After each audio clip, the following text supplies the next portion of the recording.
Very cryptids and strange encounters, but he'll be here shortly. You probably technical difficulties. This should be episode number 2. I hope everybody's Christmas okay. I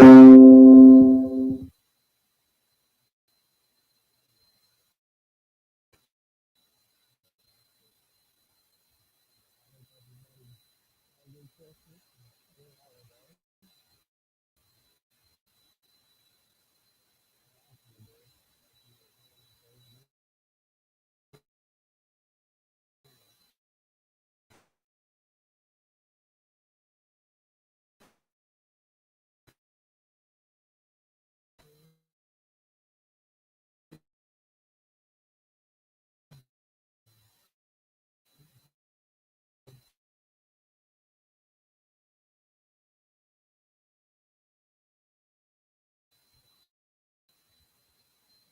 Can everyone hear me out there pretty good?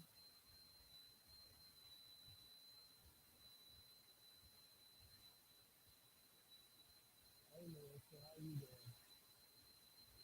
Where's Dave at tonight?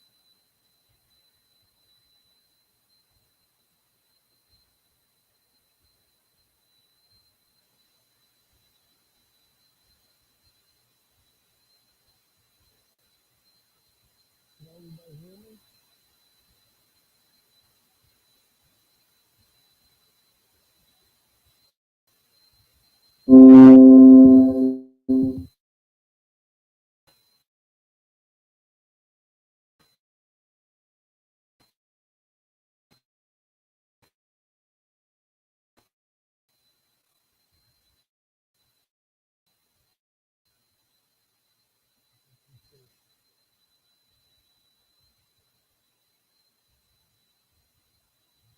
Yeah, that should be good today. We're going to talk about a little bit of everything tonight, probably. West Coast, Carolina, Cryptids. Yeah, guys, the weekend again is going West Virginia. We also those UFOs. You guys have probably seen UFOs. Maybe at a certain UFOs in small town miles too. Instead of the technical difficulties. I'm having a technical difficulty too. So I just need to upgrade my, upgrade this stuff.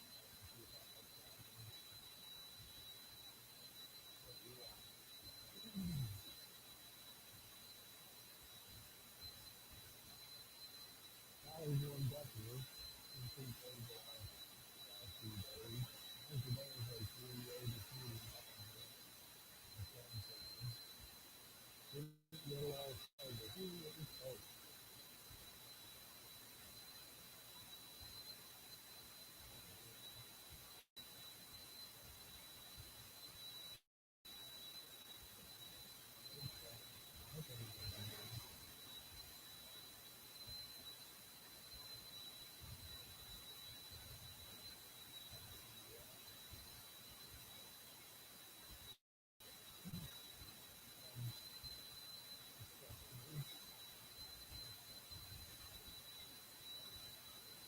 I did find some interesting stories.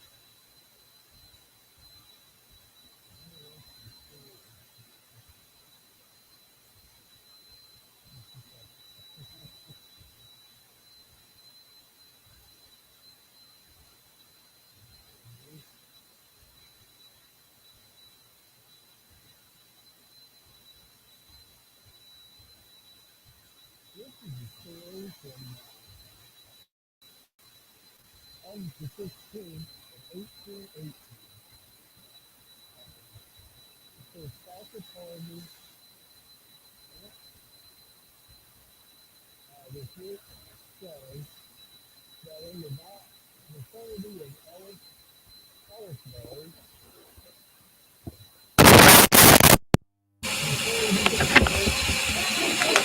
Wait a second here. I'm getting some feedback somewhere. I'll start all over again. It was dated September 16th, 1818, from Sackett's Harbor. Can you hear me now, Melissa?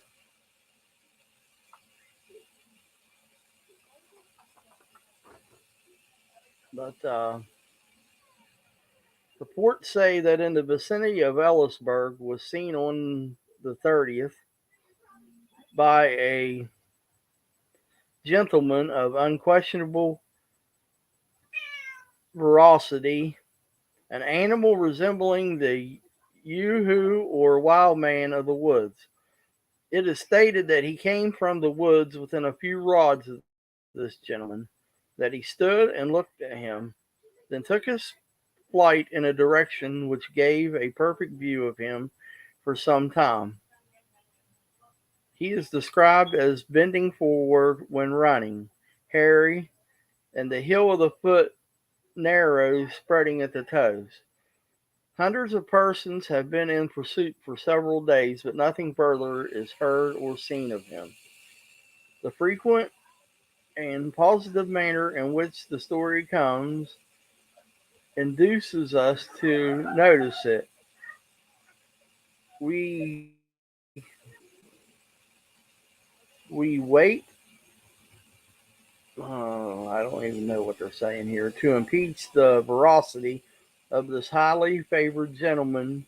Yet, it is proper that such naturality and probable, if not impossible, events should be established by the mouth of at least two. So I thought that was pretty interesting. Hey, I think Wes is here now.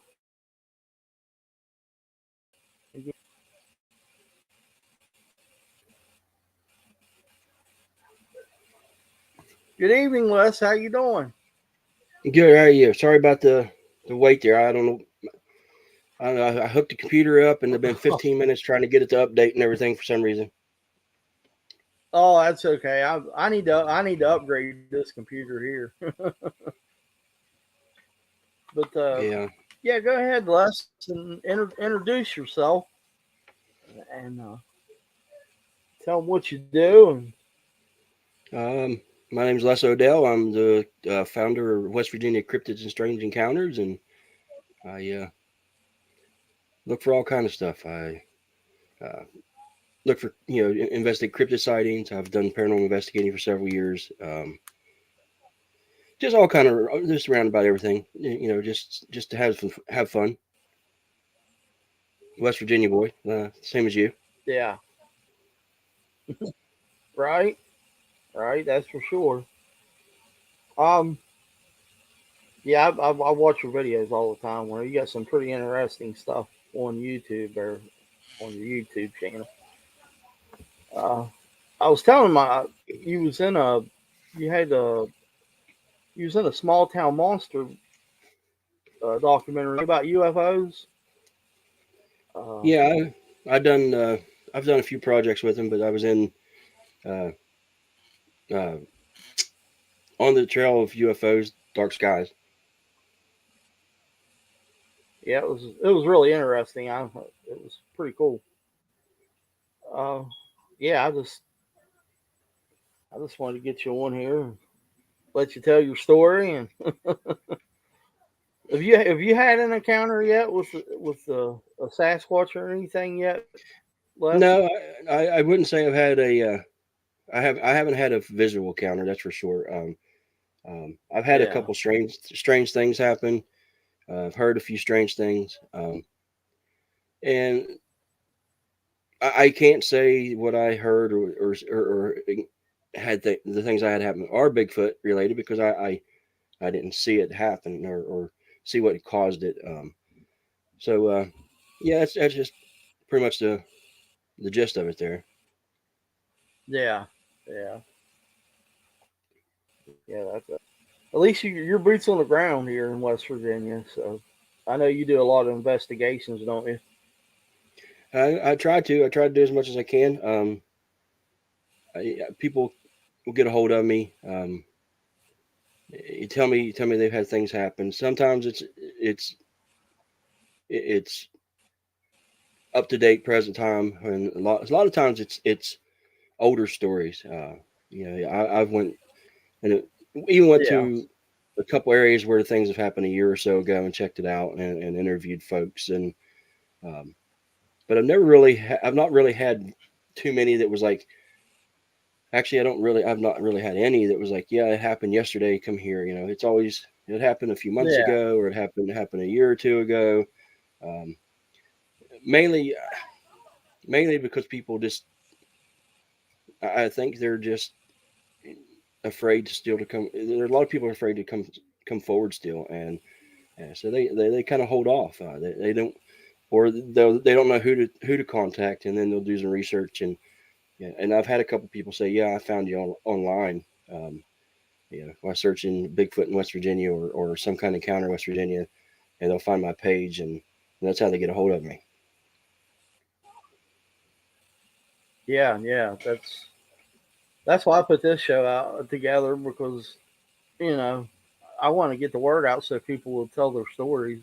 A lot of people, uh, I guess, scared kind of to tell their story, because they're afraid of the backlash, from other people work with. But I think the word's getting out better now. I mean, it seems like more people's coming forward. I don't, and not around here, but other places. It seems like.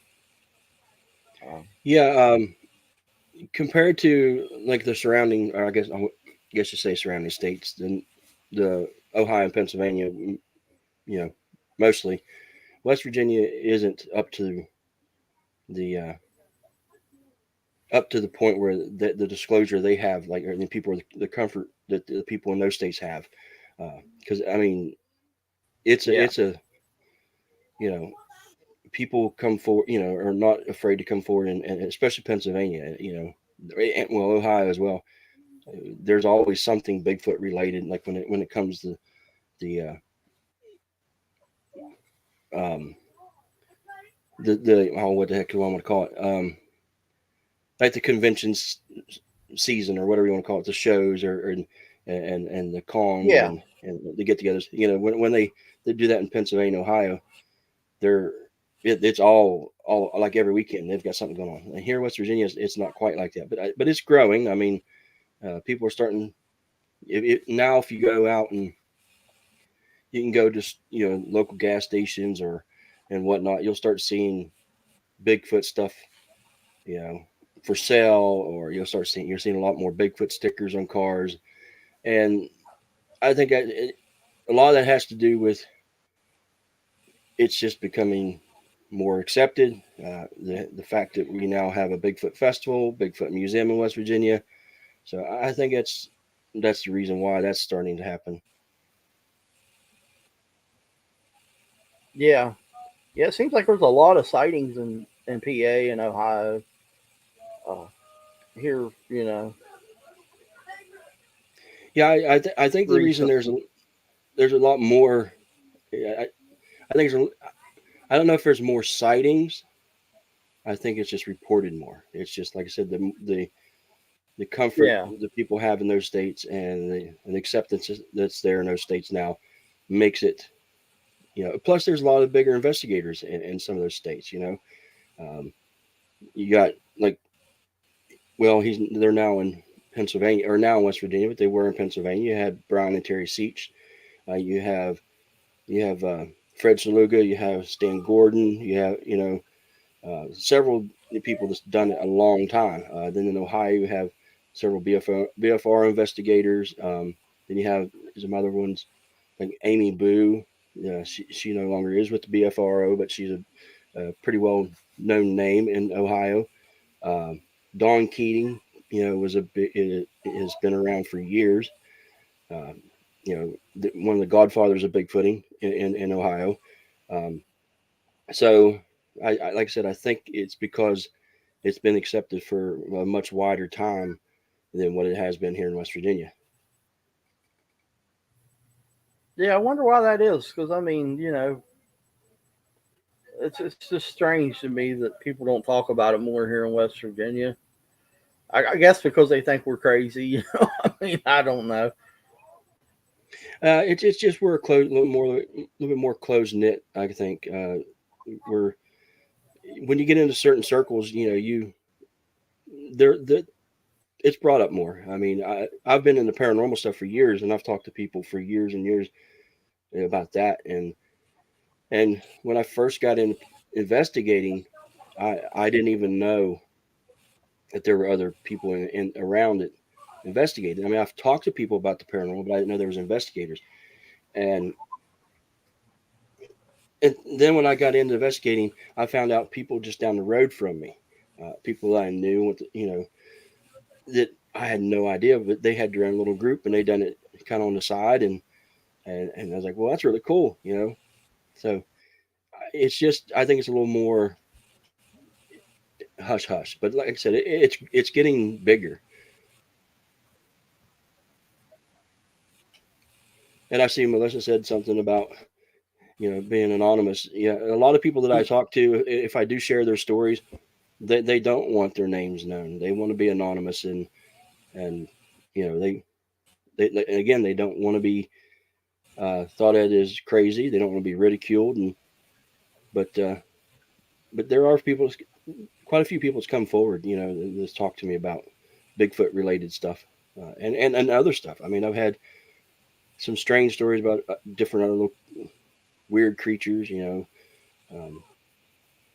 couple of them there was a couple that considered, I guess you consider what the people call the rake. I know the rake is like a has become a generic term or a generic name for a creature that it was basically started on the internet, but there's been sightings of these things for years, and now that that name was passed along through the internet, it's been attached to that creature. So I've had a couple people tell me about that, um, and I think it was down in Logan area. I had a guy tell me about what you would what you would the chupacabra first was mentioned, like in South America. It was like a kind of was like a lizard type thing or whatever with the spikes down its back and this and that. And I had somebody from Logan County swear they seen something like that down there. I forget when it was. It was a few years ago. But yeah, anything somebody's got to talk about strange, I'll talk to them about it. Oh yeah, yeah, yeah. That's for sure. Do you get a lot of calls on UFOs, Les? Um, hold on. I got to pull this jacket off. I hear you. Oh, I ain't been feeling good, and I thought it was going to be cold, so I put that on. But now I'm actually getting hot. Um, I mean, I've taken UFO reports. Uh, Not a whole bunch of them. I mean, not a lot. I'm actually friends with the state director of MUFON, yeah, for West Virginia. I'm friends. He used to send me all kind of stuff. Um, but I'm not. I'm not. I'm hate to say it, and I'm not ashamed to say it, but I'm not as interested in the UFO stuff as I am like paranormal or Bigfoot. It just doesn't pique my Yeah, interest as much. But I mean, I don't have an issue with talking to people about it. I mean, I've had some a couple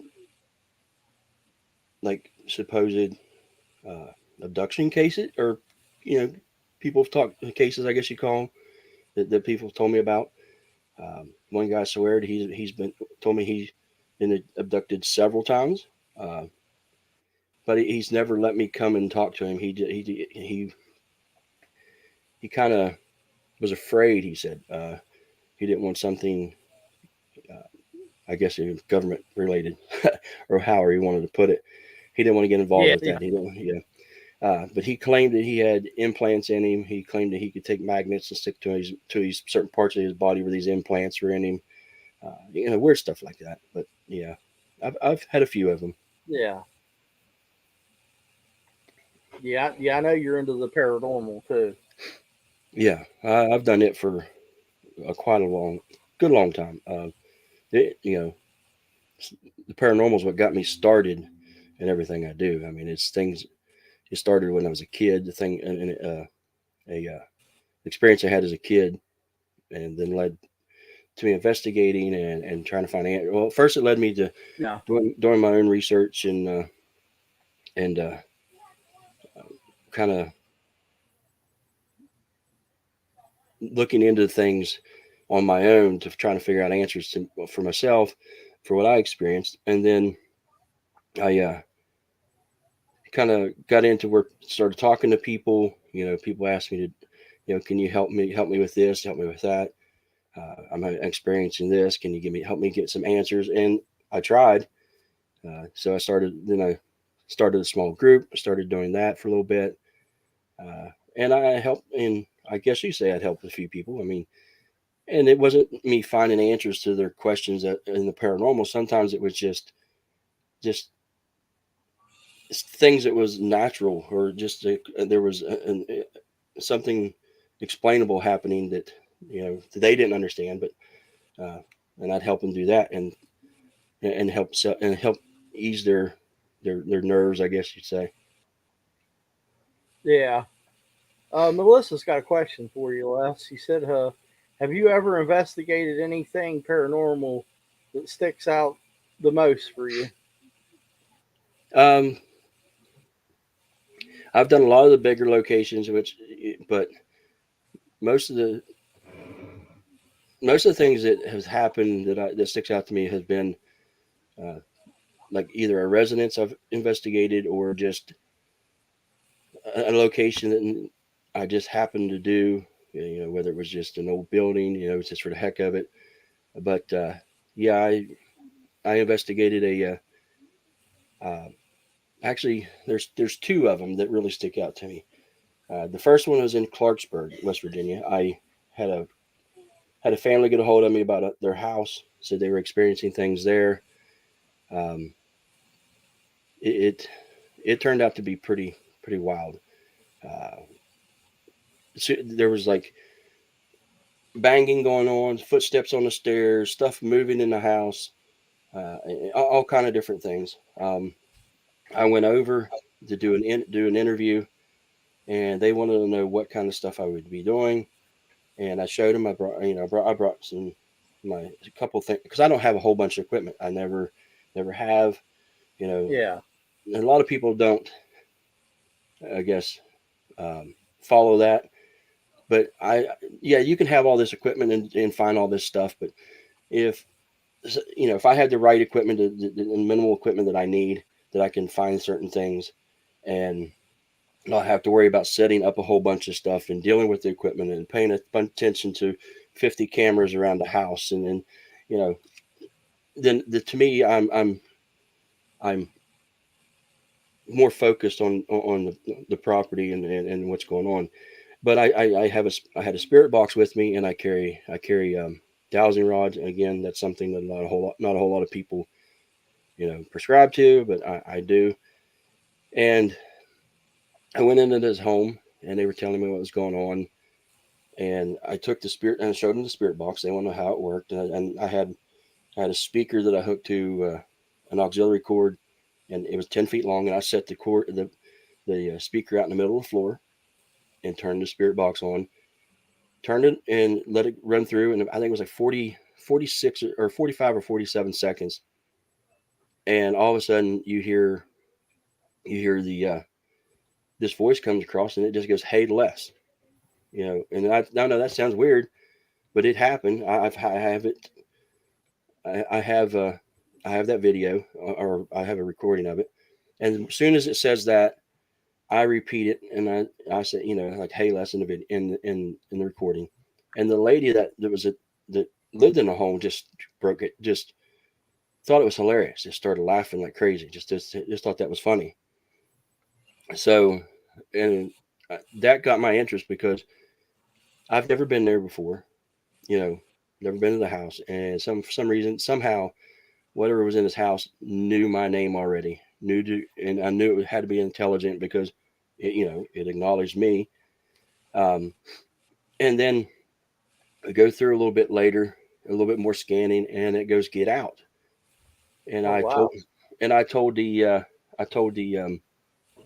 fellow that was there, I was like, all right, you could ask questions and stuff. You talk, and see if it responds to you, and he's like, why do you want us to leave?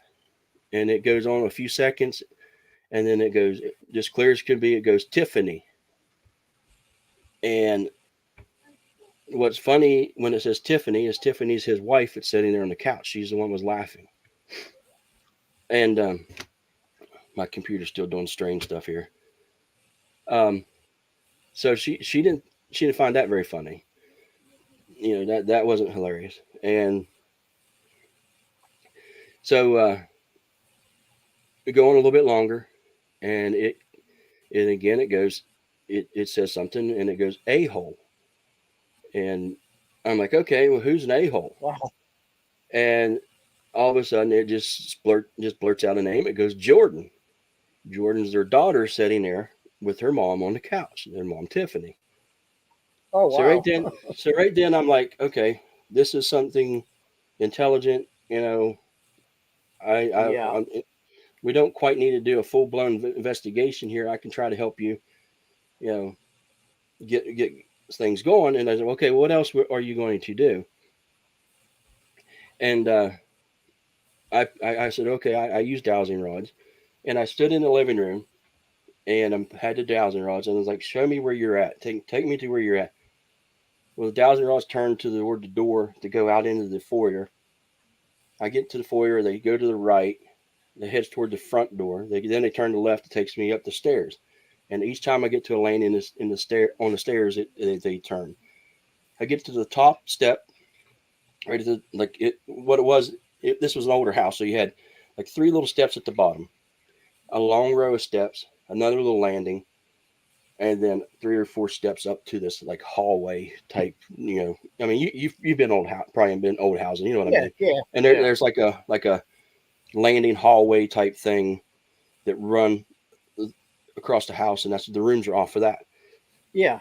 Well, as soon as I got to the top of the stairs, they take me straight into this room, and it was their daughter's room, and it points and it takes me right over to the corner, and in the corner of this room there was a bucket sitting on the floor.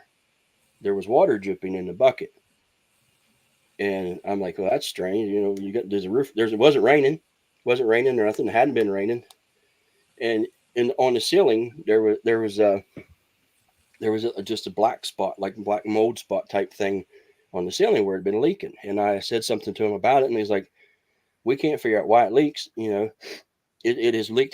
They lived there for 4 years." He said it's basically leaked every day. A little drip come out of the ceiling every day. Oh wow. So I'm standing there, and I said, "Well, there's something significant about it. I mean, it led me here." And then all of a sudden, the dowsing rod slammed real hard to the left. I mean, it spins, and then they point like down my arm. So I turn around, takes me back out of the hallway, back out to the hallway, turns to the right. Straight down to the hallway was their son's room, and then off to the right was the mom and dad's room. And I get to their doorway, and it takes me in the doorway. It takes me like if you walk in, like if you would walk straight in the door, off to the left was their bed. It turns soon. The dowsing rods turned soon as I got into the room, and takes me right beside the bed on the left, or well, if he was looking at it, it would be my left. But if he was like, if you were laying in the bed, it would be somebody's right. Yeah. And it crossed right there. They just stopped and crossed. And I asked him, I was like, have you ever had anything strange go on in here? And they told me the only thing they experienced in there was, um, I think, oh, what was it? I know they said something about noise in the closet, but there was something else. I forget what it was, but they said they would hear noises in the closet, like something shuffling in the closet. And they just passed it off as maybe there was a squirrel in the house or something like that. So I discussed it with him. I was like, well, I have friends we can come and do a cleansing on your house. I said, I don't, because they were having, you know, some weird stuff going on, but the husband kind of was not like, he wanted everything out, but he wasn't fully um, accepting everything. But he said, I just want whatever's going on out done and gone. So I was like, okay, I have a Uh-huh. couple friends that'll do a cleansing, and I said when I get a hold of them, I'll let you know. So a couple days later, I happen to be in Pennsylvania, and I have a friend in Pennsylvania that is a um, I guess you say psychic medium, or I don't know what she really wants to be called, but she has that ability. And I let Yeah. her listen to the recording, and I didn't tell her much and tell her much details about it. And she's like, "Well," she said, "This isn't like a demonic thing or anything like that, but it's a dark entity man. It's a male, and he would prefer every woman in that house be dead than live in his house." So I said, "Okay," and I oh, someone said David. I used to investigate with a little team. Most of the time I do stuff on my own anymore. I do have friends that I go out with and do certain things. Uh, but yeah, most of the time I do most of everything on my own now. But anyway, I, uh, I told her, or I got a hold of the lady, and I told her what my friends told me, or my friend told me, and this when she told me, she goes, "Okay, I want to tell you some other stuff that's going on that we didn't tell you before, or that I didn't tell you." She goes, "Ever since we moved into the house, my husband has been um, different." She said, as she put it, different. He's not the same man I married. He's never been physically abusive, but he's kind of since we moved in, he's kind of been verbally abusive. He just like is angry at me and my daughter all the time. Never the boys, she said, never the two sons, but just the daughter and her. And I was like, oh, I said, okay. I said, I have a feeling that maybe whatever's in this house after my friend told me what was going on, that is somehow affecting him, somehow manipulating him or whatnot. And I said, I'll talk to your husband, see how what what, because they never really discussed it, I guess. So when he got home, I pulled him aside and I was like, "How do you feel when you're at this house?" He told me, he's like, "Why?" I said, "Well, here's what my friend is telling me." And I told him, what my friend told me. He's like, "Well," he said, "every time that I'm home," he said, "I just feel aggravated. I feel like mad at the world. Mad." He's like, like he said, like my wife and daughter can do no right. He said it just no matter what they do, it aggravates me. And I was like, well, I think this is what might be going on. And he said, you really, do you think so? I was like, yeah, I believe so. So I said, but I have some couple friends that I can have come in. We can do a cleansing, or we can do our best to see if we can get whatever here to maybe move on, leave or whatever. I was like, and I told him and I told his wife also, I was like, it may not work the first time. It may take more than once. It may take several times to get this to happen. And so I got a hold of my friends, and they agreed to come in. And the husband and wife of the house were like a little bit skeptical about because of their religion and this and that. And I told them, I was like, my friends will do a cleansing. They do multiple no matter whatever religion you are, they'll do a cleansing based on your religion. How to they can do multiple. And so they agreed. And I met with my friends. I didn't tell them all what was going on. I didn't tell them what was going on with you know like the noise, I think the stairs, and and this and that, and hearing the footsteps. It was only the footsteps were like right at a certain part on the stairs. It wasn't all the stairs. And I didn't tell them about how that there's possibly a male in there that was. I just let them hear the recordings, but I didn't tell them that what my other friend told me. And the Yeah. lady that was going to do the cleansing was a sensitive also. Um, so when they got there, we had a short discussion outside. I had everybody outside, and I told my friend, I was like, "You go ahead and walk in. Let your husband follow you, and then I'll follow both. You just go in and fill it out, and you do what you think. You tell me what's going on. So she walks in, immediately goes to up, turns and goes up the steps. She gets right to the top of the long part of the stairs where there's that landing before you turn left and go up to the other three steps. She grabs the handrail and you see her lean backwards. And her husband's like, are you okay? And he puts his hands up. And she goes, yeah, somebody just tried to push me down the stairs. So and I was Oh like, were you wow. okay? She's like, yeah. She goes, I'm fine. She goes into the daughter's room and she goes straight to that corner. And she goes, this right here is something here. She goes, I don't know what it is, but it's not good. There's just a dark feeling right here in this corner. She comes back out. We follow her again. She goes all the way she's tracing the footsteps I did with the dowsing rods to right down to the exact spots. Uh-huh. And she ends up Oh in the wow. mom and dad's room, and she's standing beside the bed, and I see her put her hands up, holding her hands out like this. She's closing her eyes, like she's trying to send something or whatever she's done. And you can see her hands tense up, and like she's having an argument, but she wasn't speaking. Um, it was like in her head, I guess you'd say, having an argument. And then she turns to me and she goes, he's mean, he's nasty, and he's calling me every name in the book. He's threatened to kill me. And I'm like, who's that? She goes, whoever this man is, right, standing right here. Oh wow. So she picked up on the same thing, and we come back down, and we spoke again. We was all talked about what was going on. They had agreed to go ahead and let them do the cleansing. We all sat in the living room. Ben and Gwen went on to their doing their thing. Uh, the daughter at one time got kind of aggravated, like she was getting aggravated. And then the oldest son's like, I'm out of here. I'm going outside. I was like, buddy, you ain't going anywhere. You know, to me, I think this was whatever was in the house was trying to escape, like with him, because he was like, he Uh-huh. actually he actually lived in a he was, I forget how old he was. He was in his late teens, and he was like living in a camper outside.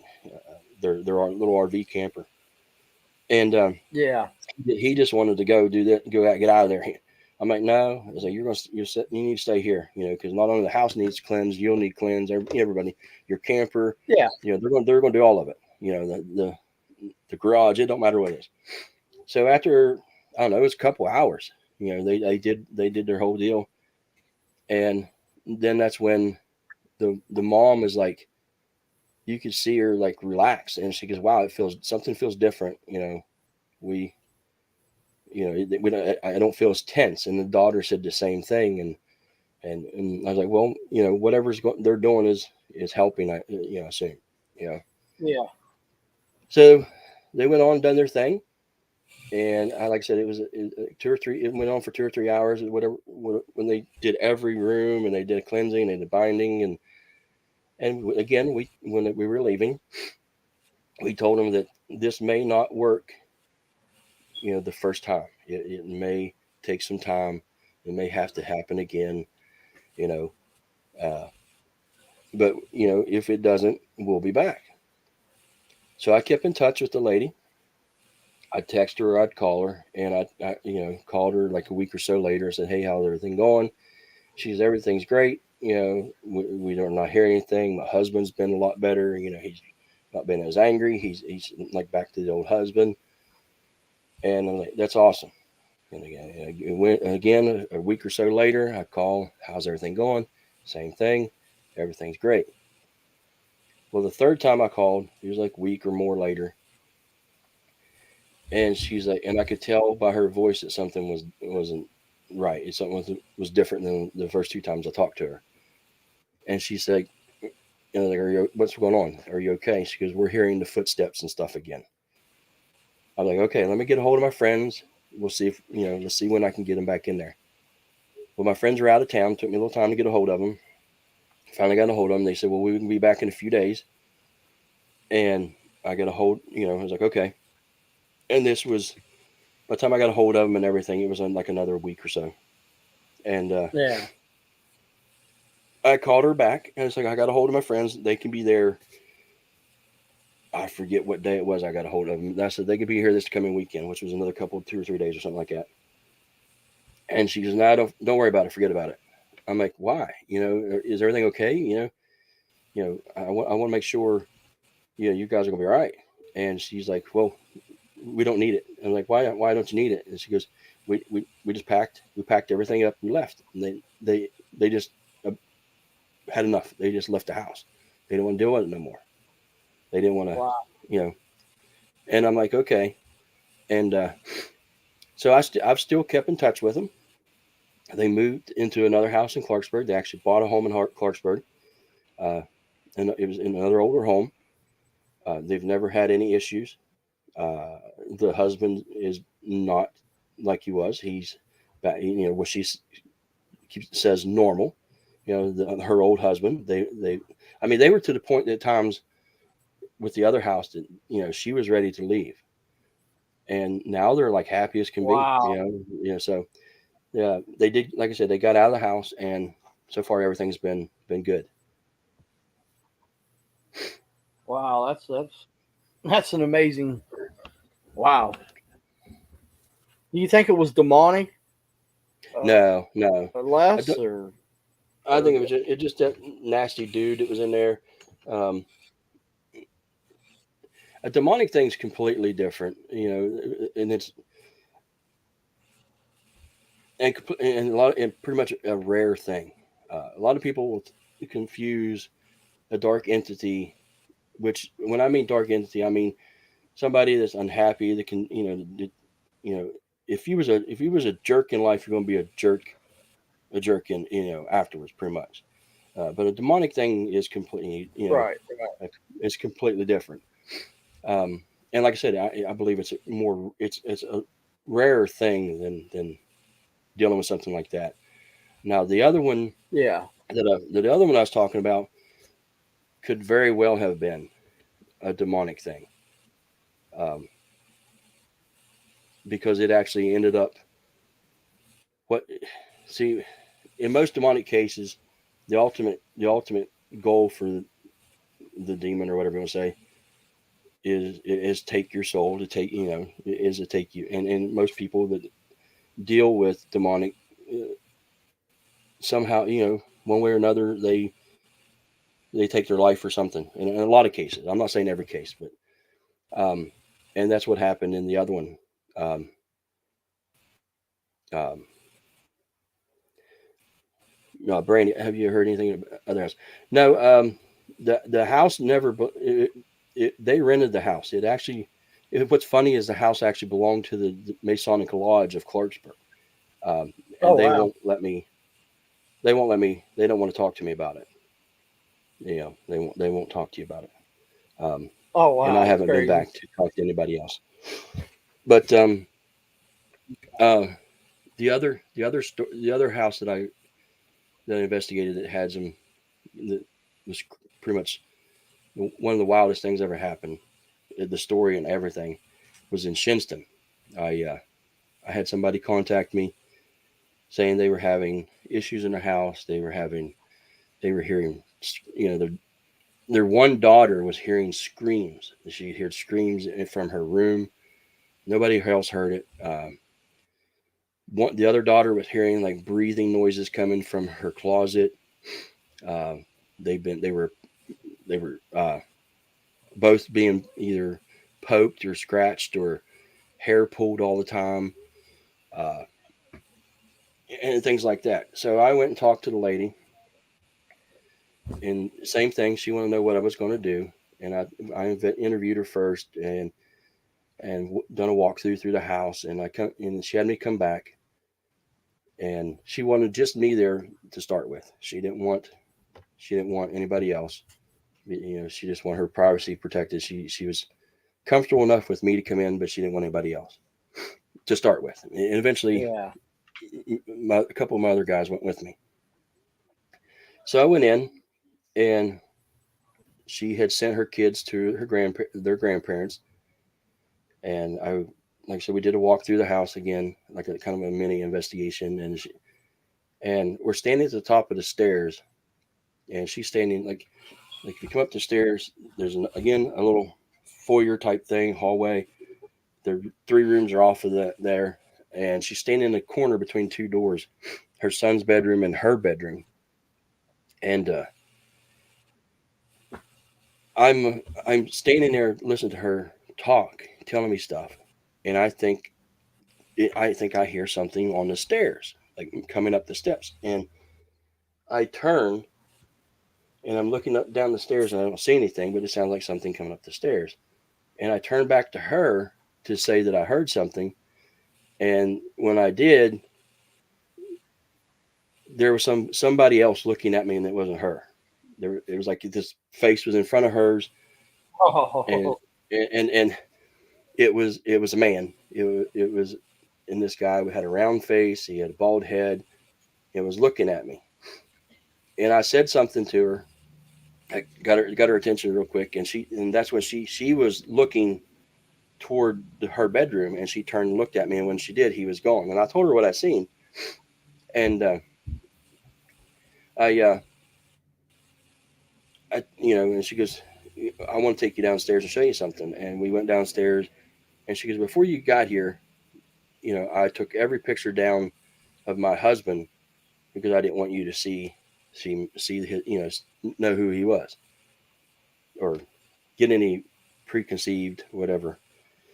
And she showed me the pictures. Like, yeah, that's yeah. what I seen. I seen his face in front of yours. So that's when she told me the whole story. They had lived in another home. They outside of Fairmont, and he was they've been together for several years, and it got to the point where he was acting strange. They eventually diagnosed him, I guess, with schizophrenia, maybe I think it was, and manic depression or something like that. But he Uh, would he, he would go to the basement of this house, go under the stairs into there's a dark little cellar part under the stairs, I guess, and he'd stand there and he'd talk to somebody, and she could hear him holding conversations. So she got worried, and they went to the doctor, and they put him on medication and therapy or whatever. He eventually, I guess, got a little better, and everything seemed to be okay. And then one day, she's sitting in the living room, and he walks through, acknowledges her something about like hey honey or hey and he walks downstairs. She was listening, and that's when she heard him talking to somebody again. It was starting again. So she's sitting there listening, and oh, he's having a conversation. Then all of a sudden she hears a loud bang, and a loud crack, and split, and the hole blew through the floor. He uh, he had put a gun under his chin and shot himself. So then that all happened. The authorities were called, uh, and what was bad is she was left to clean the I guess the mess up, and she found parts of his teeth and stuff. She found them, and they had come through the floor, and she found them in the front room. Um, so they moved, and this was a few years later when she wait, got a hold of me. you froze up. Where'd I freeze up at? Can you hear me now? Yeah, I can hear you. Where the hole come where the hole come through the floor. Yeah, she had to clean up the mess and stuff. Or I guess you'd say the mess. She found a couple of his teeth that had come through the hole in the floor Yeah. when he shot himself. Um, so she kept Oh my those. god. And well, anyway, I went through, done the investigation in her house, and I caught several EVPs, and there was some strange ones. Um, One was a very like gargly voices. I mean, it was weird, and it's like, why did you do this to me? Just like real weird. And then one was like Ready Freddy, and that may not sound significant, but it did to her because uh, he, they called him. I forget what they called his real name. His name. They called him by another. But his real name was Frederick. So anytime they were going to go somewhere, she's like, Uh-huh. "Hey, you ready? You ready, Freddie?" Well, that come across. Uh-huh. We heard some other stuff on there. Um, we had one that come across. It said I couldn't tell if it said find keys or find teeth at first. Well, let's see, because this is that is important because that's what after I let her hear that one, that's when she told me she found the teeth and had kept them. Um, but Oh my god. um, so I ended up, you know, things happened. I guess it kept on. She didn't. I couldn't get anybody that helped me with that one. I did the best I could with her. She agreed to try, try to get somebody to come in, you know, whether it was a clergy or somebody she can get to come in and help do a cleansing. Um, but yeah, it was weird, and a lot of weird, strange things have happened after that. The computer that I had that had all those EVPs on it from there, it actually shorted out, burnt up, and literally burnt up. It it fried, it Oh my smoked, it god. caught on fire. So I lost all that. Um, she ended up in another relationship later on. The fella she was in a relationship, after this, ended up dying of an overdose. And yeah, it was a lot of strange, Oh my weird, strange gosh. things. Yeah. So I think, if That's anything very was strange.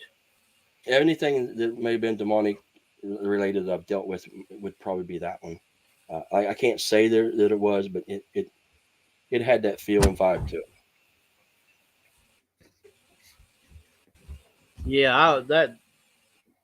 Yeah, that's pretty crazy. So she actually heard him walking in the basement and then he shot himself. Yeah. Yep. Wow. Yep. Yeah. Yeah, that's crazy. That'd have been scary as hell. Yeah. Did she move from that place? I'm sure eventually. What? Where he shot himself? She the other house. Yeah, she doesn't live in the other house now Yeah. either. I just recently found that out. Yeah, she has moved somewhere else. I don't know where, but he may have Brandy. Yeah. I don't know, or Brandy or said, maybe um or maybe what was manipulating him.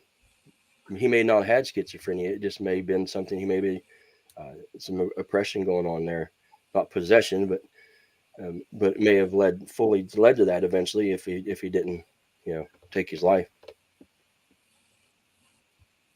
right. Yeah, that's a crazy story. Do you get a lot of story? I mean, a lot of paranormal where we're from. I mean, Marion, Mon, Harrison County. Um, I mean, there's a lot of local legends. I mean, not a lot. There's a few local legends in the areas. You know, certain buildings that are haunted. Uh, we have a couple books written for around these areas. The Telltale Lilac Bush and I don't know. You've probably seen those. Yeah. Yeah, yeah, Coffin Hollow.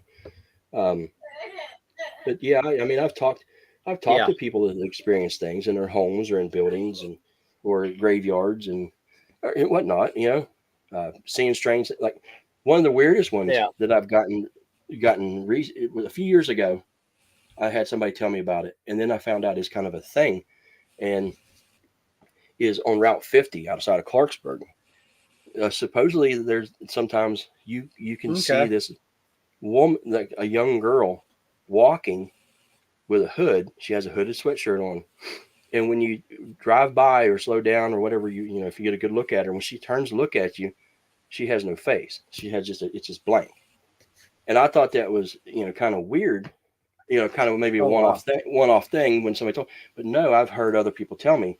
And then recently, I met a friend of my wife's. She goes, I had an experience one time on Route 50, and as soon as she said that, I said, "You seen the faceless girl, didn't you?"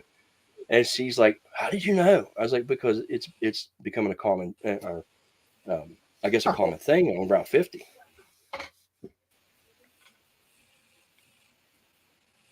Hmm. Yeah, I've been down that road. I was working down in Ripley, and I used to travel that way. I'd come up 77 and hit 50, Hmm. and man, that's a spooky road at night. I mean, there's like there's not much on that road, and it's kind of spooky at night. There's several UFO sightings along that road as well. Strange lights above the interstate. I've had a couple of people tell me they seen large crafts. One lady said, um, I think her and her husband are separate vehicles, and she noticed something above his vehicle, or trying to remember the whole details. It's been a little while, but I think it was above his vehicle, and she rushed up to get to his vehicle, and it flew off, you know, because he was kind of slowed down on the road.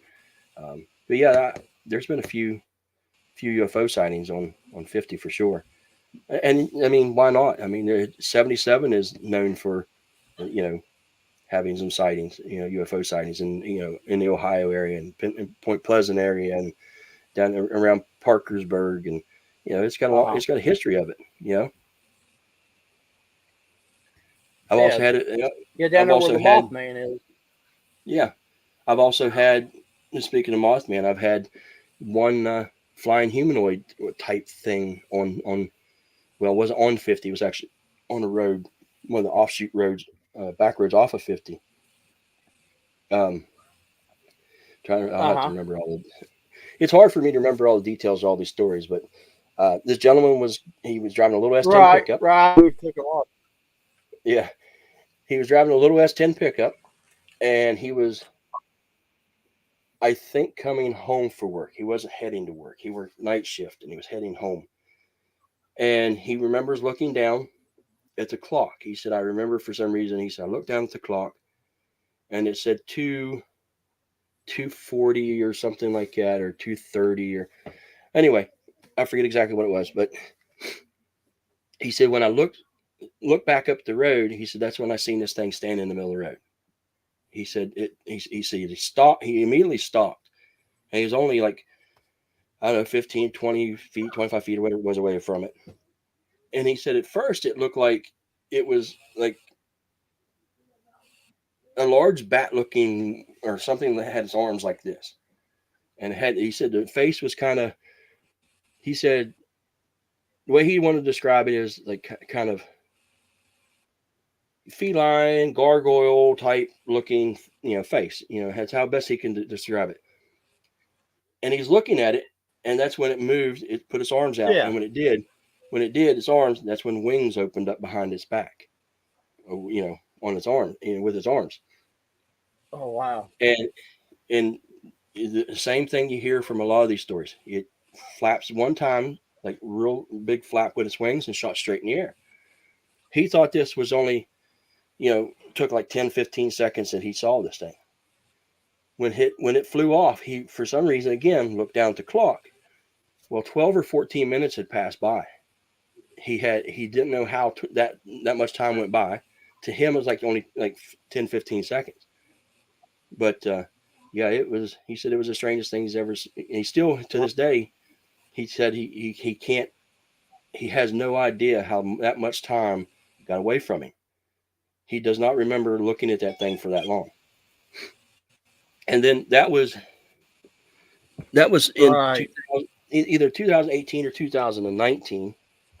And then right about the December 2019 going into 2020, I received like four other um, flying humanoid things around the state.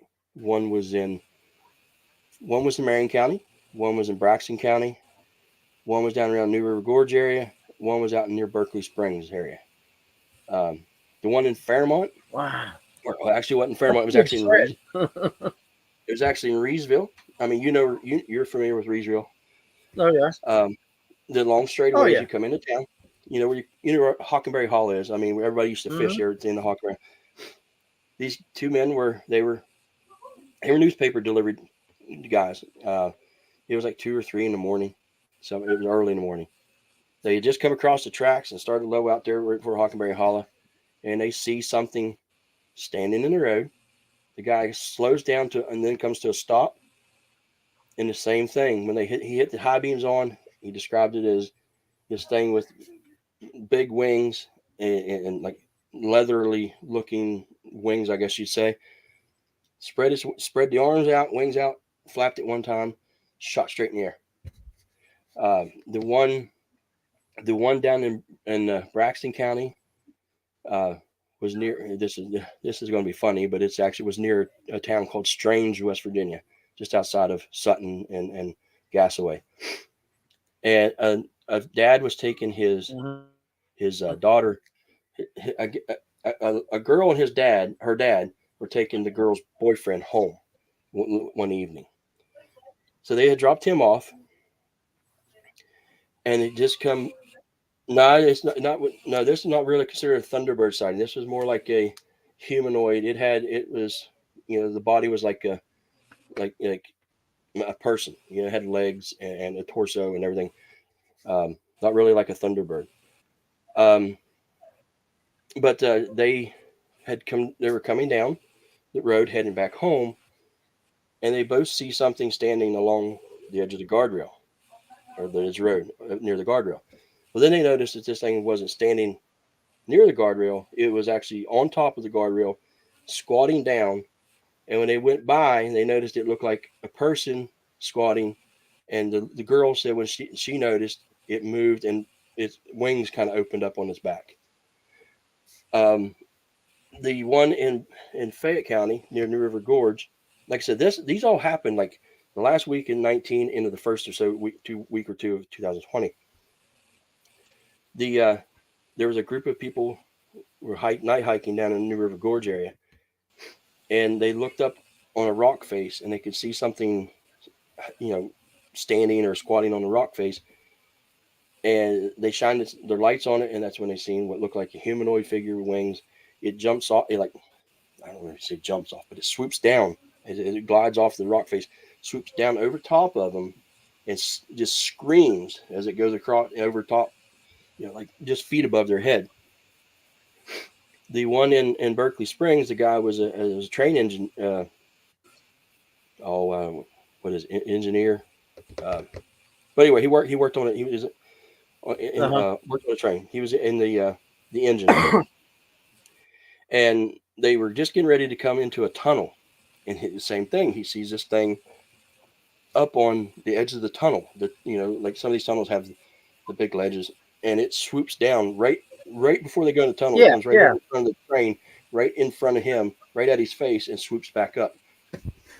The strange thing, one of the things that's really strange about all those occurrences, all these, is they had one thing that was other than the things seemed to be the same.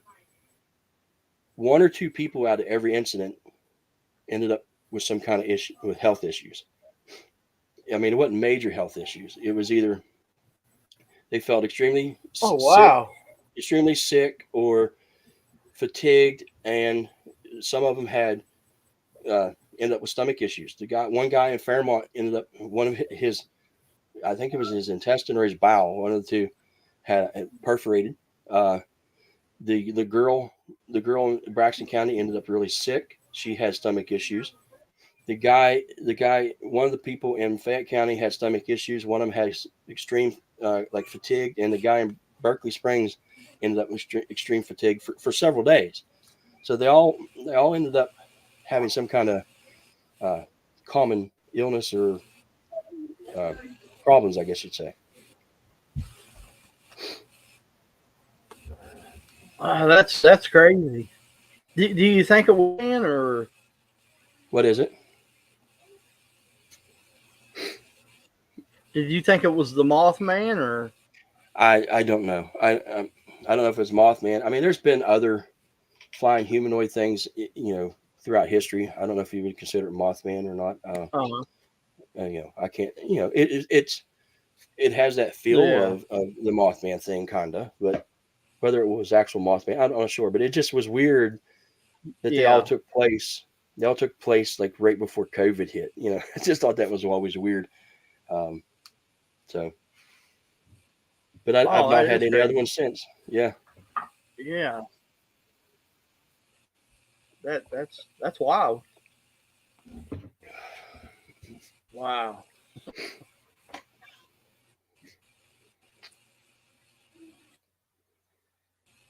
Oh shoot.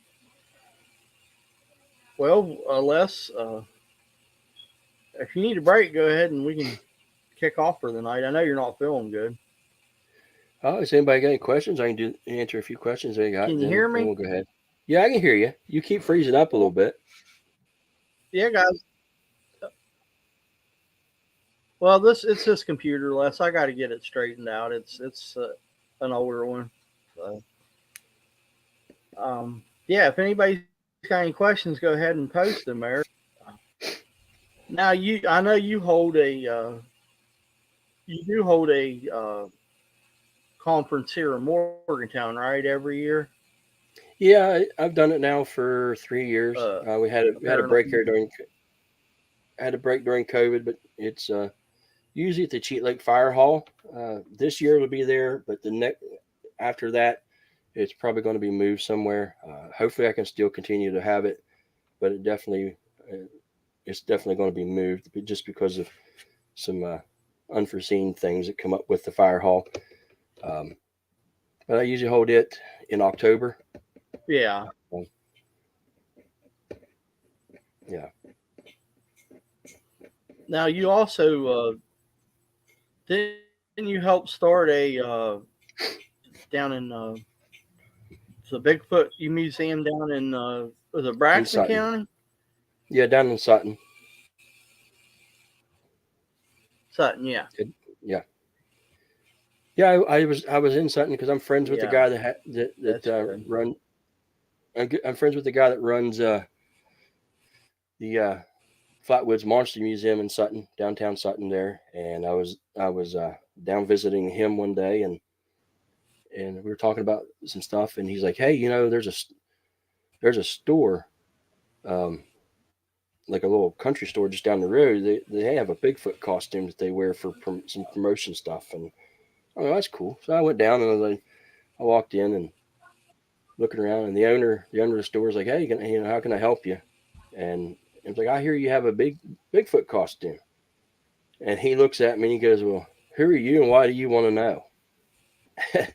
and I was like, "I just heard you had it." And then his son walks in, and his son immediately knew who I was because he watched my videos, and he's like, "Dad, this is a guy you've been watching on Facebook or YouTube, I mean." And then so we got to talking, and it eventually led to the discussion that it'd be cool to have a museum for a Bigfoot museum in West Virginia. There's nothing like that. I mean, we got the Flatwoods Monster Museum, Bigfoot's growing in West Virginia. Yeah, you got the Mothman Museum and whatnot. So I was like, yeah, I'd Uh love huh. to. I'd love to help however I can. I said anything I have, I'll donate to the museum, or loan to the museum to get it started. And I didn't have much. I mean, I've got some prints, possible prints. And I say possible because I don't know I don't know. A couple of them are a little better than others, but I can't definitively say that they're big footprints. I just know that I found something that looks like a footprint, and a couple of them do have look like toes, and they're rather large too. I mean, we're talking, you know, what one of them. I wear a size 12 or 13 shoe, and the the two the the two that have toes are way bigger than my foot, way bigger. Um, and they're not a double bear step either. Uh, I mean, if they are, it's a Yeah. 1,000 pound black bear or something, or it's not. So, but it was just pretty interesting. So I was like, yeah. So they they got everything ready. We had one case. It started, put it in there. Eventually, I talked to a friend of mine. He donated. He has his cast on loan, and then Jeff Meldrum donated a bunch of stuff, and it's growing. It's not huge yet. It's got a nice little um, gift shop attached to it as well. And like I said, it's growing. It's going to eventually be bigger, and we were once we got that open, we decided or when we decided to have a soft opening, we had a few people come in, and that's when we were talking again, and they said, "Well, it'd be cool to have a festival." I'm like, "Yeah, that'd be awesome." I was like, "When do you want to do that?" Because I know, with doing my conference and stuff, it takes some planning. And they're like, "How about when we do the hard opening?" And I'm like, "That's 3 weeks away, because we had a soft opening for the museum, and the hard opening was like 3 weeks." So in 3 weeks to put together a festival, I was in charge. I'm in charge of all the speakers and stuff. So I got all the speakers together, and the town folks, like the fire hall, they didn't think this was going to go anywhere. They so the fire hall agreed to open up to sell concession, and they bought enough food to to sell to like 100 people. They thought only maybe 100 people would show up. There was an estimation for the first year, 1,500 people come on the first day, Uh-huh. on that day, which doesn't which isn't a lot, but Oh it's my from a God. small town. Wow. For the for the for a small town, that's a lot. So everybody was pumped. The following year, Oh uh, yeah. it ended up being a 2 day thing. There was a banquet the night before. We had Jeff Meldrum come in. He done a speaking engagement. Had a banquet you bought tickets for. The next day was the festival. I was in charge of all the speakers there. Um, I had Alex Petikoff come. I had uh, Doug Waller, B. Mills, Jeff Meldrum, um, Mike Famelant from In the Shadow of Big Red Eye, um, and myself was there. I mean, I didn't really speak. I was in charge, getting everything going until we had the round table at the end. So that was all the speakers. Well, in the, that this year, it went from 1,500 people to about 6,000 people, 5 to 6,000 people. So it was crazy. Even even the Wow. organizers even the organizers did not expect that to happen this year. But they're hoping to hold those numbers for next year, and hoping that it really doesn't exceed those numbers, because it was just a logistic nightmare with parking and everything. So, but it will happen again this year. It's the Oh, I can imagine. Yeah. 23rd and 24th, I believe, of June. If I'm saying, if if you want to find out the information, look up West Virginia Bigfoot Festival on Facebook. They have a page that keep you all up to date on all that. And West Virginia Bigfoot Museum, it also has a page. Um, so if you want to keep up on that, Melissa, do you Melissa all? wanted to know, do you all attend any, Yeah, I usually do. any Bigfoot or paranormal conventions? I haven't yet. I got a lot of friends that do them. I go to a lot of Go them. ahead, Les. I've I've actually spoke at a few of them. I actually will be doing it again this year. Um, I'm not going to do as many as I did last year. This year, I'm already booked for, I think, 4 this year. Um, but yeah, I try to go to as many as I could. I wanted to go to. I missed I missed Crypticon this year down in Kentucky. Uh, I ended up, it bad thing. I ended up in November. I ended up with COVID. Got sick then had some Oh others, boy. and then recovered from that. And now I'm sick again, but this time it's not COVID. Um, but yeah, I missed that this year. I do my convention. I have friends that put on.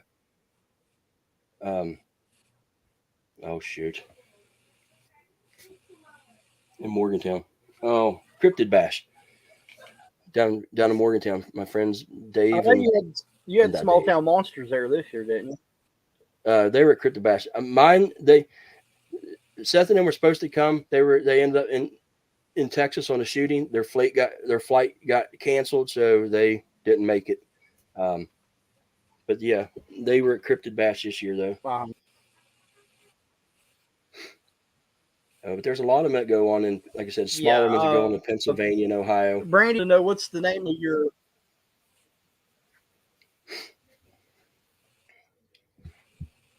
West Virginia case is Brandy WV was wanting Case. to know what's the name of the conference here in Morgantown, the one that you was doing there. WV Case Paranormal Expo. Okay. Yeah, Brandy's from Blondes, the Blondes and Booze. He's a paranormal. Her, Nice. Krista and Aaron.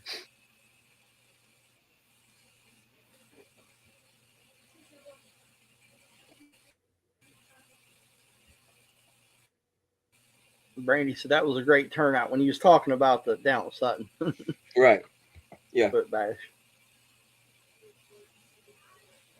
Yeah, we're hoping it's going to be a good one this year. Yeah, So far, you guys are I've got pretty interesting.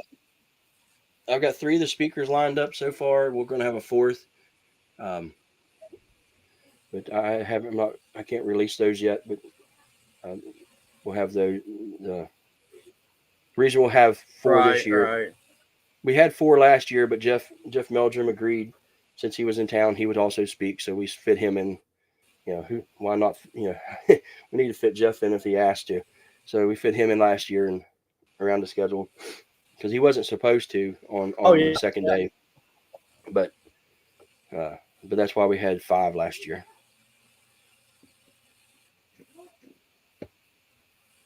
yeah, yeah, yeah. I didn't get a chance to go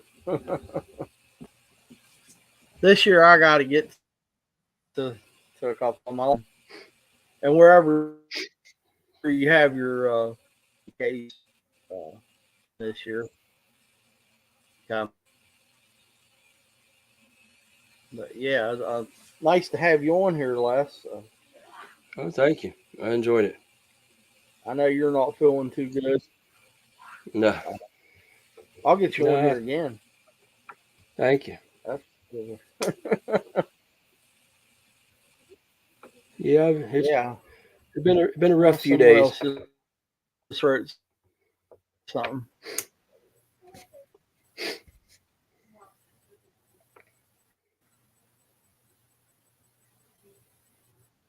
Yeah, I gotta get my computer fixed. This thing it slows everything down. It's an old laptop.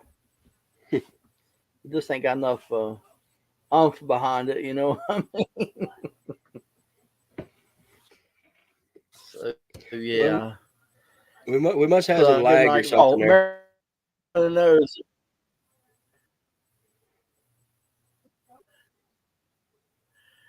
Yeah, Marion said that. Are there still real life moonshiners in West Virginia? Yeah, yeah, yeah. You can basically go any Yeah, town I or would town. think You'll so. find somebody. Yeah, yeah. I used to work with a guy that made it every year. Yep, someone's down to have it. Yeah, Yeah, I think we yeah. all did that. But yeah, Miriam's trying. I think she's going to move to West Virginia. I think she's Washington, uh, the state Washington. But yeah, Brandy said she really enjoyed the show. Thank Melissa you. said, "Get better. I hope you feel better soon." Oh, me too. But I think I'm on well, the guys, downhill part of it now. we're off here tonight. If anybody needs to get a hold of you, Les, for an encounter, how do they reach you? You can email me at pioneerless@yahoo.com, or you can just hit me up on Facebook, either through my personal page or WV Cryptids and Strange Encounters. Make sure you put WV, don't put West Virginia. I mean it. Right. I- Just put WV Cryptids and Strange Encounters. Right. We'll see. You're still getting some. Brandy lives out in the country too. She said it's her internet's bad. I don't think it's the internet. I think it's my computer. Because we got Xfinity, Comcast.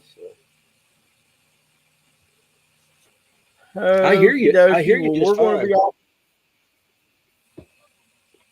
Yeah, but it glitches. You know what I mean? Like you'll cut out or I'll cut out.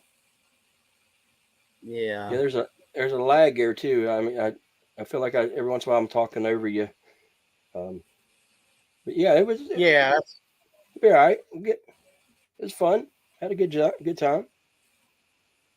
Thank Yeah. everybody for coming. Um. Thanks for everybody watching. Yeah. It was a blast. I think. We got to do this more often. I need to get with you too. I need to get with you about that my UFO sighting, so you can Yeah, get it definitely. in the books. And then No, my absolutely. girlfriend does have a she didn't see the Bigfoot, but she had rocks thrown at her Oh yeah. because we was sitting here watching. We was watching your show where you was up Taggart Lake Hmm. on your YouTube during the and she told me a story a while, but a long time ago when we first got together. But she had rocks thrown at her. Hmm. I said, well, that was probably a Bigfoot. I mean, more than likely. She's like, because no one else was in the campground that night. It was just them. Yeah. Well, So, Tiger around the Tiger Lake areas had. I mean, you definitely have the well known um, draft the monster sighting back in the '60s, but there's been other sightings of creatures similar to that and Bigfoot type creatures around the Tiger Lake area, Pleasant Creek area, out and other places outside of Grafton that I've talked to people about.